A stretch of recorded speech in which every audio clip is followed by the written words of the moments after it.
안녕하세요. 저는 유방과 갑상선을 진료하고 있는 지혜입니다. 우리나라 사람들은 거의 대부분 가슴이 작은데요. 가슴이 작으면 유방암에 걸리지 않겠지 하는 분들이 있는데 전혀 그렇지 않고요. 가슴 사이즈랑 유방암이 생기는 여부는 아주 다릅니다. 두 번째로는 나는 가족력이 없으니까 유방암에 걸리지 않겠지 하는 분들도 많은데 그렇지 않고요. 가장 많은 유방암에 걸리신 분들 중에 가장 많은 포션이 가족력이 없으신 분들입니다.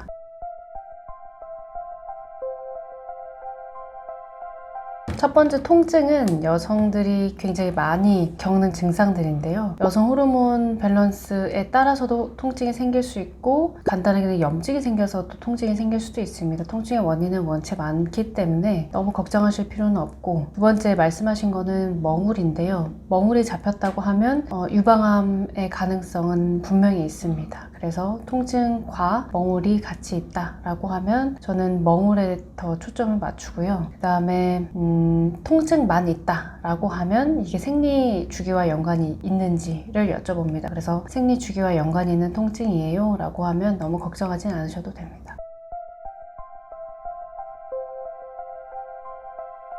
아시는 바와 같이 우리나라 사람들의 대부분의 여성은 치밀 유방입니다. 그래서 40살 이상이 되면 국가에서 유방 검사하세요 하고 유방 촬영 검사가 나오는데, 치밀 유방인 경우에는 유방 촬영만으로는 혹을 발견할 수는 없습니다. 그렇다면 유방 촬영은 왜 하냐? 유방 촬영은 석회화를 발견하기 위해서 하는 거고요. 석회화도 암이랑 관련이 있고 혹도 암이랑 관련이 있는데, 치밀 유방인 경우에는 유방 촬영만으로는 혹을 절대로 발견할 수가 없습니다. 그래서 치밀 유방으로 나왔다라고 하면 유방 초음파를 꼭 같이 확인하셔야 됩니다. 네, 제가 많이 강조하는 부분 중에 하나가 자가검진 하라는 건데, 자가검진은 말 그대로 자기 스스로 본인의 가슴을 검진하는 겁니다. 특별한 건 아니고요. 가슴을 평평하게 하는 자세를 취한 다음에 가슴을 꼼꼼하게 만져보는 게 자가검진인데, 이때 중요하게 생각하셔야 되는 증상은 안에 콩알처럼 뭐가 만져지거나, 어떤 분은 또 감자가 있어요 라고 표현하시는 분도 있는데, 그렇게 단단한 혹이 만져지거나 혹을 둘러싸고 있는 피부가 두꺼워지거나, 그리고 마지막으로는 유두에서 분비물이 나오는데 분비물의 색이 어둡거나, 예를 들어 붉은색, 갈색, 검정색처럼 어두운 색의 분비물이 나온다고 하면 이거는 유방암의 증상일 수 있습니다. 그래서 평상시에 할 수 있는 거는 자가검진 하시면 되겠습니다. 너무나도 당연하게 엄마가 되는 과정에서는 가슴이 많이 변합니다. 임신했을 때도 변하고 수유했을 때도 변하고 수유하면서도 변하는데, 이런 변화들은 이제 여성 호르몬의 밸런스에 따라서도 변하고요. 최근에는 근데 임신과 출산을 하지 않는 분들, 출산을 하더라도 늦게 하시는 분들이 많아지고 있는데, 이거는 에스트로겐이라는 여성 호르몬 노출 기간을 늘립니다. 그렇게 되면 유방암의 리스크가 조금은 올라간다라고 볼 수 있겠습니다. 폐경하기 전후로 유방통이 생길 수가 있는데요. 가슴이 아프다 정도는 아니지만 가슴이 이상한 게 불편해, 근데 나는 지금 생리도 끊어지고 있는 것 같고, 심지어 끊어진 분들도 가슴이 불편하다고 할 수 있는데요. 이건 어떻게 보면 자연스러운 현상 중에 하나라고 그냥 받아들이시면 되고요. 그리고 제가 많이 여쭤보는 것 중에 하나는 폐경 증상이 있어서 여성 호르몬제를 복용하는지를 여쭤보는데, 여성 호르몬제를 복용한다고 하면 가슴 통증 생길 수 있습니다.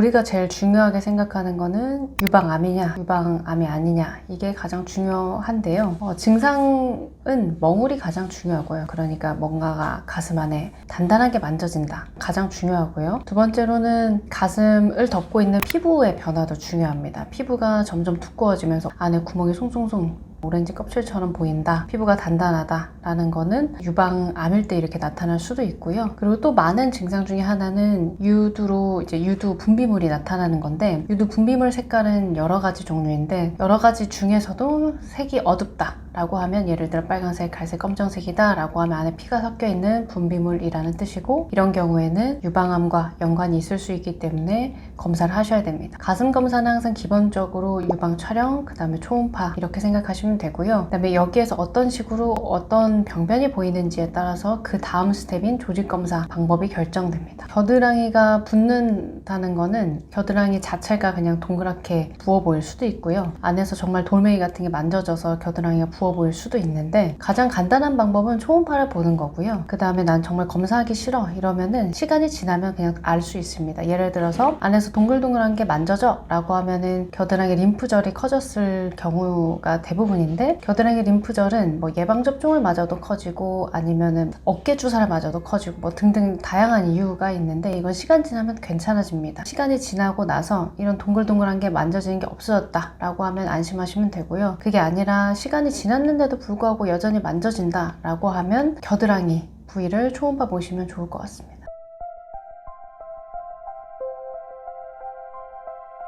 실제로 가슴에서 뭐가 만져져서 오시는 남성분들은 생각보다 많습니다. 그래서 저희 병원이 대부분의 환자가 여자분들이라서 굉장히 병원문을 들어오는 걸 힘들어 하시는데, 그렇지 않고요. 결국에 가슴은 남자나 여자나 다 갖고 있는데 여자가 보다 더 도드라져서 그렇지. 여튼 하고 싶은 말은, 남자들도 가슴에서 뭐가 만져질 수 있고요. 남성분들 중에서 가슴에서 뭐가 만져져요 하고 오시는 분들 중에 거의 대부분 95% 이상은 여성형 유방증인데요. 이거는 진성, 진짜로 여자의 가슴을 가진 분들과 가성, 그냥 살이 쪄서 지방이 덮여있는 그런 가슴으로 나눌 수 있고요. 증상은 여자랑 다르지 않습니다. 가슴에서 뭐가 만져져요 혹은 유두로 분비물이 나와요 하면서 오시는 분들 중에 유방암인 경우가 많고요. 특히나 남성분들이 유방암이다 라고 하면 그 자녀분 중에 혹시 따님이 있다고 하면은 꼭 검사를 이른 나이부터 하셔야 됩니다.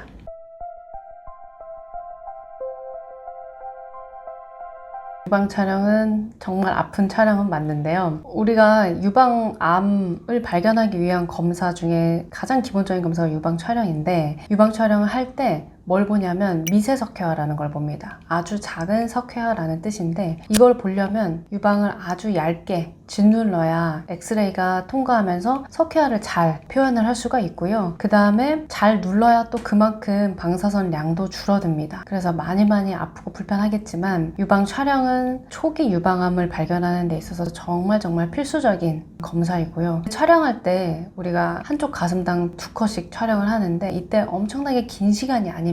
그래서 조금만 참으시는 게 필요할 것 같습니다.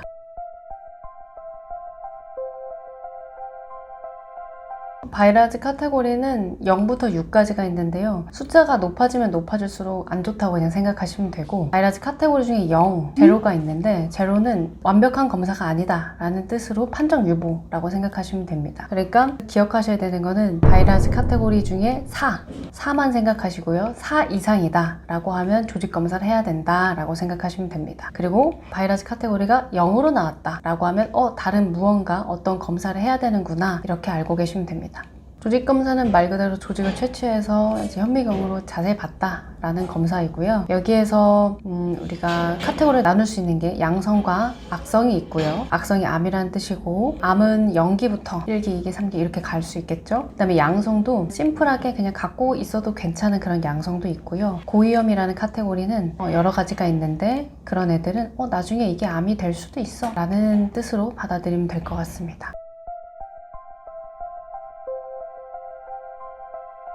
종양은 크게 양성과 악성, 그러니까 암이라는 뜻이고요. 이렇게 두 가지로 나눠집니다. 양성도 아주 종류가 많고 유방암도 종류가 여러 가지가 있는데, 저번 달에 오셨던 모녀분 있었는데 두 분 다 가슴에서 뭔가가 잡혀서 내원을 하셨던 분들이고, 어머니는 유방암으로 나왔고 따님은 양성 종양으로 나왔습니다. 이 두 분은 이제 증상은 똑같았죠. 뭔가가 잡혔다는 증상은 똑같았는데 결론은 다르게 나온 거죠. 한 분은 이제 어머니는 유방암이었고 딸은 유방 양성 종양이었는데, 양성종양이었음에도 불구하고 고위험 카테고리에 속하는 엽상종양이었습니다. 그래서 결국에 어머니는 암 절제 수술하고 그 다음에 방사선 치료하셨고, 그 다음에 따님은 수술하고 마쳤습니다. 그러니까 가슴에서 생길 수 있는 종양들은 아주 다양하게 있는데, 이 종양이 어떤 것으로 확인이 됐는지에 따라서 치료 방법은 다양하게 나눠질 수 있습니다.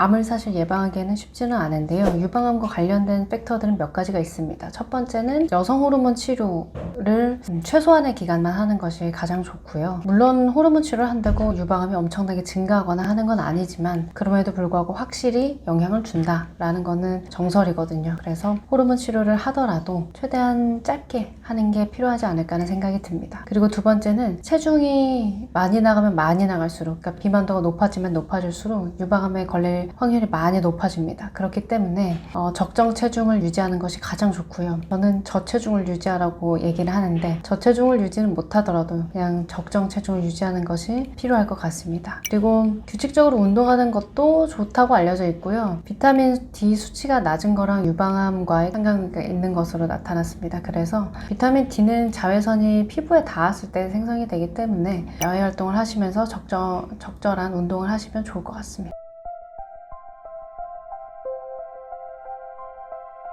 유방암은 유전적인 요인도 당연히 있습니다. 유명한 한 배우가 어떤 유전자 변이가 있어서 예방적으로 가슴을 절제한 사건을 알고 있을 텐데요. 브라카라는 유전자고요. 브라카는 1번이랑 2번이 있는데 이놈들이 있으면 유방암, 그 다음에 난소암, 췌장암, 대장암, 전립선암 같은 게 생길 수 있습니다.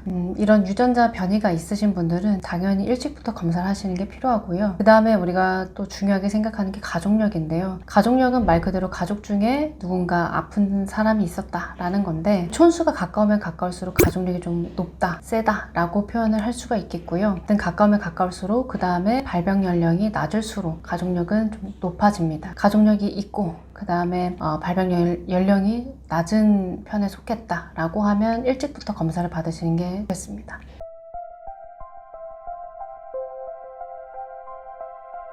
일단 암이라고 진단을 받으면 다들 굉장히 속상해 하시고요. 촬영하고 있는 오늘도 두 분의 여성이 많이 속상해 하고 가셨습니다. 그렇지만 유방암 치료는 치료가 되는 분들도 생각보다 많습니다. 특히나 조기에 발견되면 굉장히 치료 가능성이 높아지는데요. 여튼 치료 방법은 대부분의 환자가 수술을 하게 되고요. 그 다음에 수술을 얼만큼 하는지, 그러니까 유방을 보존하는지 아니면 다 절제를 하게 됐는지에 따라서 방사선 치료를 할지 말지가 결정이 되고 그 다음에 항암 치료는 기수에 따라 유방암의 종류에 따라서 결정이 됩니다. 제가 대부분 상담할 때 보호자분이랑 같이 들어오시라고 하는데요. 가장 중요하게 생각하는 거는 이 치료를 어떻게 하면 잘 버틸 수 있을지, 그리고 가족들의 서포트를 요구를 하는데 특히나 유방은 여성들한테 있어서 어쩌면 여성성의 상징일 수 있습니다. 그래서 가장 중요한 배우자분이 옆에서 서포트를 잘 해주시는 것이 가장 중요하고요. 왜 그러냐면 이 치료들이 간단하게 뭐 감기 치료처럼 하루 이틀 안에 끝나거나 그렇진 않습니다. 그래서 몇 개월 혹은 더 긴 시간이 걸릴 수도 있는 치료들이기 때문에 우울해지지 않는 것, 그러니까 동굴로 들어가서 너무 우울하게 지내지 않는 것이 가장 중요하다고 생각하거든요. 그럴 때 가족들의 서포트가 굉장히 큰 도움이 많이 됩니다. 아까 말씀드렸다시피 가족력은 얼마나 가까운 가족인지, 그 다음에 발병 나이가 중요합니다. 발병 나이가 젊으면 젊을수록 가족력의 세기가 증가한다고 보시면 될 것 같고요.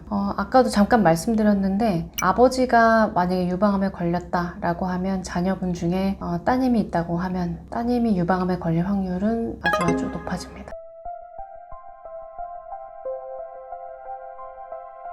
우선 가입력은 당연히 치료하기 전에 먼저 확인해야 될 부분이고요. 가입력이 유지가 되냐 그렇지 않느냐는 사람마다 많이 다르기 때문에 케이스별로 다를 거고요. 특히나 자녀가 없으신데 유방암이 걸렸다라고 하면 치료를 받기 전에 이 가입력 보존에 대해서 꼭 상담을 받으시고 만약에 필요하다고 하면 난자 동결이라든지 이런 부분들을 고려를 하시면 좋을 것 같습니다. 그리고 유방암 치료가 다 끝나고 나면 임신도 가능하고요. 또 출산도 가능하고 수유도 당연히 가능합니다. 이때 주의를 해야 되거나 그럴 부분은 특별히는 없고요. 우리가 유방암 치료하고 나서 그 다음에 주의해야 될 것들은 당연히 여성 호르몬 치료라든지 아니면 살찌는 거라든지 이런 거 동일하게 주의하면서 좋은 생활 습관을 가지는 게 필요합니다.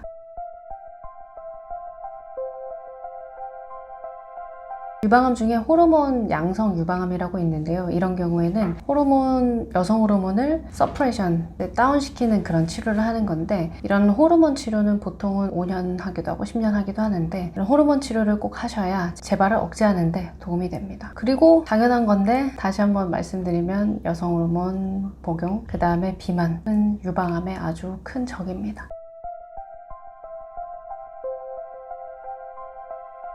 가슴을 키우고 싶어 하시는 분들은 참 많은데요. 여러 가지 인터넷에서 보면 가슴 확대하는 크림이다, 무슨 마사지다. 인터넷에서 보면 입증되지 않은 유방 크림, 마사지 등등 얘기가 많은데요. 결과적으로는 수술이 가장 안전하고 그 다음에 확실한 방법이고요. 수술은 대부분은 요즘 실리콘 백을 넣는 수술을 가장 많이 합니다.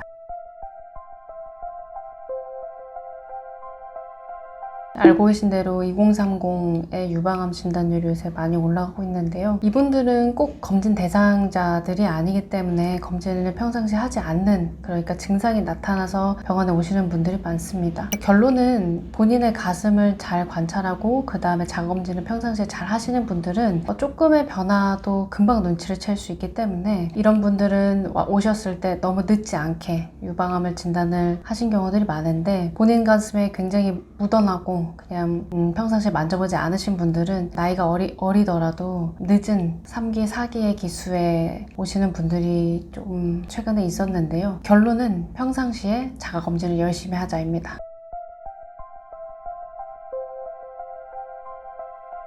무리한 다이어트를 한다고 해서 유방질환이 늘어나지는 않고요. 무리하게 살을 빼지만 않으면 저는 살 빼는 거에 대해서는 아주 찬성인 사람입니다. 왜냐하면 유방에 무언가가 생기고 특히나 유방암이 생기는 거는 비만도와도 또 관계가 깊기 때문에, 살이 만약에 쪘다 라고 하면 정상 체중을 유지하시면 좋을 것 같고요. 만약에 다이어트를 할 거다 라고 하면 꼭 유방을 고려하지 않더라도 그냥 안전하고 건강하게 살 빼시는 게 좋을 것 같습니다.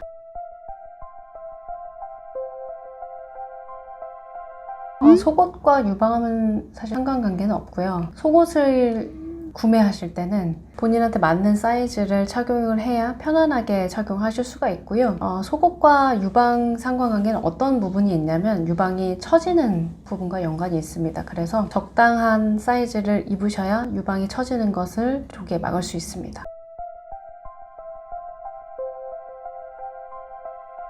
유방 통증으로 병원을 내원하시는 분들이 많이 있는데요. 유방 통증은 호르몬과 연관이 있는 경우가 많이 있습니다. 그래서 통증 자체가 나쁘다 이런 건 아니고요. 통증이 있을 때는 꼭 생리주기와 연관이 있는지를 살펴보시는 게 좋습니다. 예를 들어 생리하기 일주일, 2주일 전부터 시작이 되고 생리하면서 점점 완화가 되다가 생리 끝날 때쯤에 없어진다 라고 하면 이런 통증은 호르몬과 연관된 통증일 것이고요. 그럴 때는 크게 걱정하지는 않으셔도 됩니다.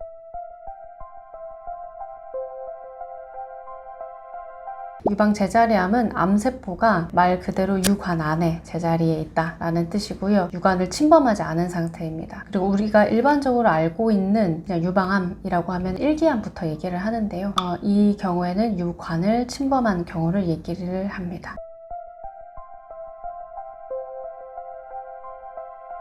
최근에 유방암 치료는 단순히 종양을 제거하는 의미를 넘어서 기능과 그 다음에 미용까지 같이 고려를 하고 있는데요. 그래서 유방암 수술을 하고 나서 복원 수술을 많이 하고요. 그 다음에 흉터 치료도 많이 하고 있고요. 그리고 유방암 절제 수술 하게 되면은 겨드랑이 림프절까지 같이 절제하는 경우들이 있는데, 이를 위해서 재활을 하기도 하고, 또 유방암 환자들이 심리적으로 우울해 하시는 경우들이 많아서 심리치료까지 다방면으로 접근을 하고 있습니다.